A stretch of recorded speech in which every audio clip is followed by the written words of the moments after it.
So hello guys, आज हम बात करने वाले हैं द टिंड्रम फिल्म की। इस कहानी की शुरुआत में हम ऑस्कर नाम के एक बौने लड़के को देखते हैं जो अपनी हवस मिटाने के लिए अपनी नौकरानी से लेकर अपनी पड़ोसन तक को भी नहीं छोड़ता और उनको प्रेग्नेंट कर देता है। ये कहानी ऑस्कर के कारनामों से भरी पड़ी है, तो चलिए देखते हैं ऑस्कर और क्या क्या कारनामे करता है। लेकिन उससे पहले अगर आपने हमारे यूट्यूब चैनल को सब्सक्राइब नहीं किया तो प्लीज यार सब्सक्राइब करने के साथ ही बेल आइकन को दबा लो, और अगर आपको वीडियो पसंद आता है तो वीडियो को लाइक और अपने दोस्तों के साथ भी शेयर करो। इस कहानी की शुरुआत में हम एना नाम की एक लड़की को देखते हैं जो कि अपने खेतों में काम कर रही होती है। तभी वहां पर जोसेफ नाम का एक आदमी भागता हुआ आता है और पुलिस से छुपने के लिए उससे मदद मांगता है। तभी एना उसे अपनी गुफा में छुपा लेती है, लेकिन जोसेफ इस मौके का फायदा उठाता है और वह गुफा के अंदर ही एना के गेम बजाने लगता है। तभी पुलिस यहाँ से चली जाती है। तब जोसेफ बाहर आता है और इन दोनों की दोस्ती हो जाती है। इसके बाद ये दोनों एक दूसरे के साथ रहना शुरू कर देते हैं, लेकिन पुलिस उसे एक दिन पकड़ लेती है। उससे पहले कि पुलिस उसको पकड़ लेती, लेकिन वह पानी में कूदकर भाग जाता है। जोसेफ के बारे में बहुत सी अफवाहें फेमस हो जाती हैं। कुछ लोग कहते हैं कि वह पानी में कूदकर मर गया, लेकिन वहीं पर कुछ लोग कहते हैं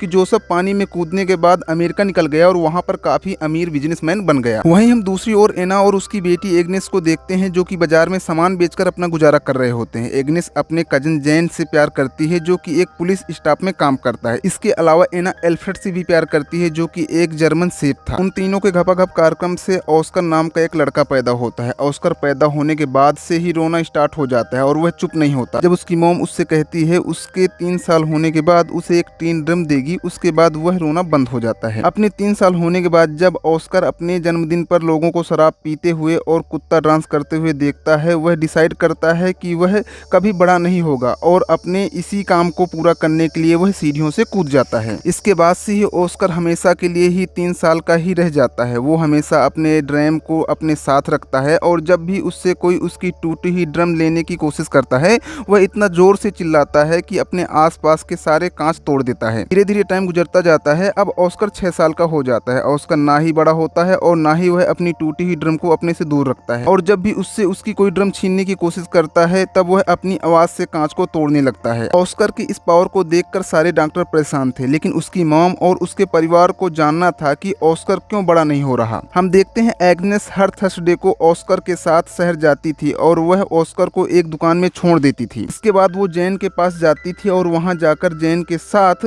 भयंकर खपाखप करती थी। लेकिन ऑस्कर को एक दिन अपनी मां के कान के बारे में पता चल जाता है। ऐसा करते हुए कई साल बीत जाते हैं और ऑस्कर अब 12 साल का हो चुका है। एक दिन ऑस्कर अपने मॉम डैड के साथ सर्कस देखने जाता है, जहां वह बौने लोगों को परफॉर्म करते हुए देखता है।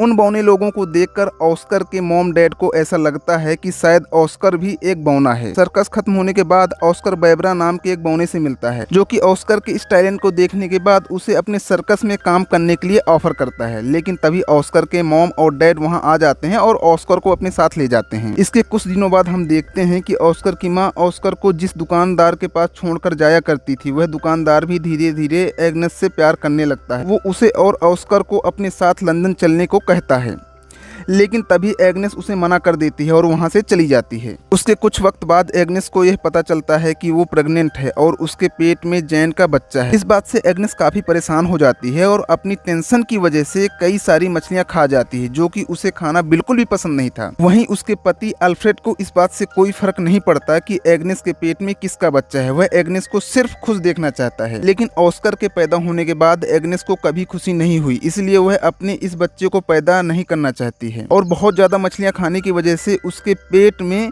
फूड पॉइजन हो जाता है, जिसकी वजह से उसकी मौत हो जाती है।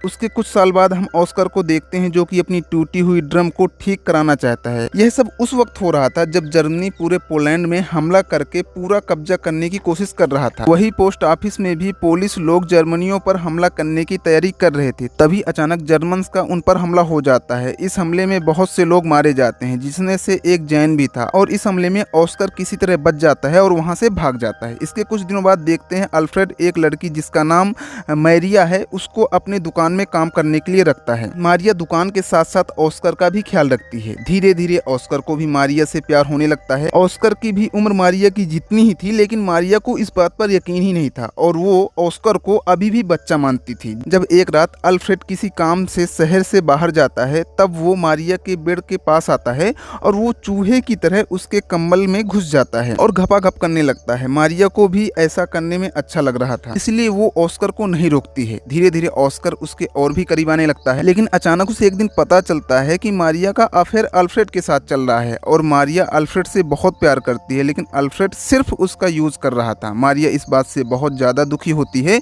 और वह रोने लगती है। इसी मौके का फायदा उठाकर ऑस्कर उसके पास आता है और उसे सहलाने की कोशिश करता है, लेकिन मारिया को बहुत गुस्सा आता है और वह ऑस्कर को बौना कहकर उसके पिछवाड़े पर एक लात मारती है। कुछ महीनों बाद हम देखते हैं कि मारिया अल्फ्रेड की बच्चे की मां बनने वाली थी और ऑस्कर इस बच्चे को मारना चाहता था, लेकिन मारिया ऐसा होने नहीं देती। कुछ दिनों बाद मारिया एक लड़के को जन्म देती है। उस बच्चे को पाकर सभी लोग काफी खुश थे, क्योंकि ऑस्कर ये सब देखकर बिल्कुल भी खुश नहीं था, क्योंकि उसे लगता था जैसे वह बच्चा उसी का है। वहीं हम दूसरी ओर ऑस्कर के दोस्त बेबरा को देखते हैं, जो कि वर्ल्ड वॉर 2 के दौरान नाजी आर्मी में एक बड़ी पोस्ट पर काम कर रहा था। फिर एक दिन वह ऑस्कर को भी अपनी टीम में आने के लिए बोलता है। यह लोग पेरिस में एक परफॉर्मेंस करने वाले थे। ऑस्कर इन लोगों के साथ मिलकर सारे लोगों को अपना टैलेंट दिखाता है और उसके साथ काम कर रही टीम की एक लड़की जिसका नाम रोजमिता है, उससे उसको प्यार हो जाता है। अब कई दिन ऐसे ही बीत जाते हैं। अब ऑस्कर अपने बौने दोस्तों के साथ बहुत खुश था और वह अपनी जिंदगी को अपने हिसाब से जी रहा था और वह जब चाहे जैसा चाहे कर सकता था। लेकिन अचानक अमेरिका का वहां हमला हो जाता है। ऑस्कर की गर्लफ्रेंड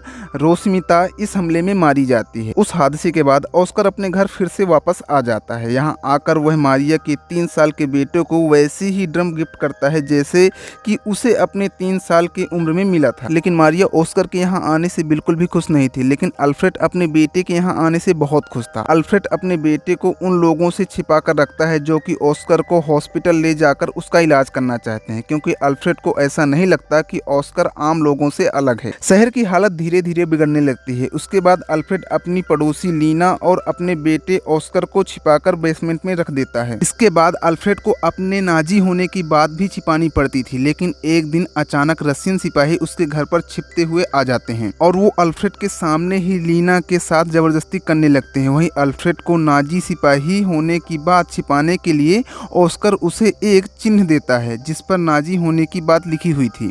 तभी अल्फ्रेड उस चिन्ह को निगल जाता है, लेकिन वो चिन्ह अल्फ्रेड के जाकर गले में लग जाता है और उसकी मौत वहीं पर हो जाती है। अगली सुबह मारियस नाम का एक आदमी अल्फ्रेड की दुकान पर आता है और वह अब उस दुकान का नया मालिक था। दुकान को अपने कब्जे में करने के बाद मरियल अल्फ्रेड का फ्यूनरल करता है, क्योंकि हाल ही में अपनी पत्नी और बच्चे को खोया था और वह जानता था कि अपने को खोने का क्या दर्द होता है। अल्फ्रेड के मरने के बाद ऑस्कर को भी ये बात समझ में आ जाती है कि अब उसका इस दुनिया में कोई नहीं है। इसके बाद ऑस्कर फिर से डिसाइड करता है कि वह अब बड़ा होगा। इसके बाद ऑस्कर अपने ड्रम को भी अल्फ्रेड के साथ ही दफना देता है, लेकिन कहीं से एक पत्थर आता है और वह सीधा जाकर ऑस्कर के सिर पर लग जाता है, जिसके बाद से ऑस्कर वहीं पर बेहोश हो जाता है। यहीं पर एक आदमी इन लोगों को बताता है कि ऑस्कर अब बड़ा होने लगा है। मूवी के लास्ट सीन में हम देखते हैं कि एना को छोड़कर बाकी लोग इस शहर को छोड़कर जा रहे होते हैं, जहां ऑस्कर को पता चलता है कि उसके चिल्लाने की शक्ति भी अब जा चुकी है और लास्ट में एना वहीं पर रह जाती है जहां से इस कहानी की शुरुआत हुई थी और यहीं पर ये मूवी खत्म हो जाती है। और मुझे उम्मीद है कि ये मूवी आपको पसंद आई होगी, तो प्लीज यार दोस्तों वीडियो को लाइक, चैनल को सब्सक्राइब कर लो। जल्द मिलते हैं नेक्स्ट मूवी एक्सप्लेनेशन के साथ, तब तक के लिए दोस्तों बाय बाय।